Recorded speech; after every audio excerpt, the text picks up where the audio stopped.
All right, today we are diving into something absolutely critical for anyone who has to speak in public.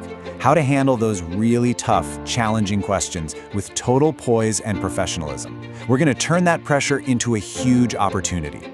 Seriously, just take a second and think about it. Picture yourself in a big interview. Maybe the cameras are rolling, and someone hits you with the one question you were praying they wouldn't ask. You feel your heart start to race, right? What do you even do? What do you say? That feeling, that's exactly what we're going to get a handle on today. Because let's be honest, that's exactly what it can feel like. A minefield. You take one wrong step, you give one clumsy answer, and everything can just blow up. It's a super high-stakes, high-pressure world where every single word counts. So let's get to the core of it. What's the real challenge here?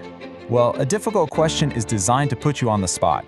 It doesn't matter if it's a reporter or just a tense Q&A session. The whole point is often to make you feel cornered, to make you get defensive. And you know that feeling? It triggers some really common fears. There's the fear that you're going to get flustered and just go completely off message, totally forgetting your key points. The fear of sounding defensive or even aggressive. And then there are the big ones, losing control of the whole conversation, and worst of all, actually damaging your reputation. These fears are totally real, but believe me, they are manageable. But here's the good news. You don't have to just cross your fingers and hope for the best. There is a real solution, a strategic toolkit you can actually learn and practice to get through this minefield, not just safely, but, effectively. Yeah, this is not some magical talent that some people are just born with. Not at all. It's a skill. Handling tough questions is all about having the right tools in your communication toolbox and knowing exactly when and how to pull them out. It really is about preparation, not luck. So what's in this toolkit? Well, it's all built around 3 core, honestly game-changing techniques. We've got bridging, redirecting, and reframing. Let's break each one of these down. Okay, first up is the absolute foundation of any media training. It's called the bridge. Think of this as your go-to move for taking back control of a conversation and getting things right back to your key message. Now, the most important part here is that you are not ignoring the question. That just makes you look evasive. Instead, you briefly acknowledge it, and then you use a little transitional phrase, that's your bridge, to pivot to the point that you actually want to make. You're literally building a bridge from their topic over to your topic. And these bridging phrases can be incredibly simple. A phrase like this should be your new best friend. That's an important point. Boom, that's your acknowledgement. And what's also crucial to remember is, and there's your pivot. See? It's respectful, it's smooth, and it puts you right back in the driver's seat. All right, so once you've really got bridging down, we can level up.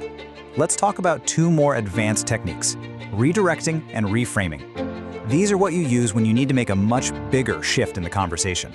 So redirecting, this is a much stronger kind of pivot. This is the tool you pull out when a question is just completely off topic, or maybe it's based on pure speculation, or it's just not relevant. It's usually a trap to get you talking about hypotheticals. So instead of getting sucked into that, you actively change the subject back to something that is factual and actually helps you get your message across.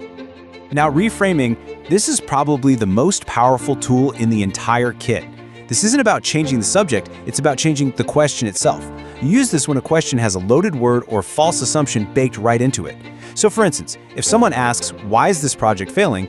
you don't accept the word failing. No way! You reframe it. You say, "Well, I wouldn't call it a failure. I'd say it's a challenging learning process, and let me tell you about the key milestones we've actually hit." See? You're taking control of the language itself.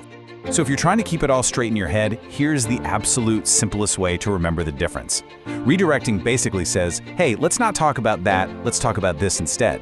But reframing says, you know what, the way you're asking that question is off. Here's the right way to look at this. Both are incredibly powerful, but they're for very different situations. So when you start putting all these tools together, you're bridging, you're redirecting, you're reframing, you actually move from playing defense to playing offense.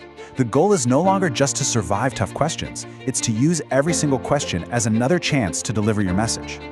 And what happens when you master these techniques? Well, the results are pretty amazing. You start to develop real poise under pressure. You maintain your professionalism no matter what gets thrown at you. You actually control the interview, and your responses aren't just coherent, they're genuinely persuasive.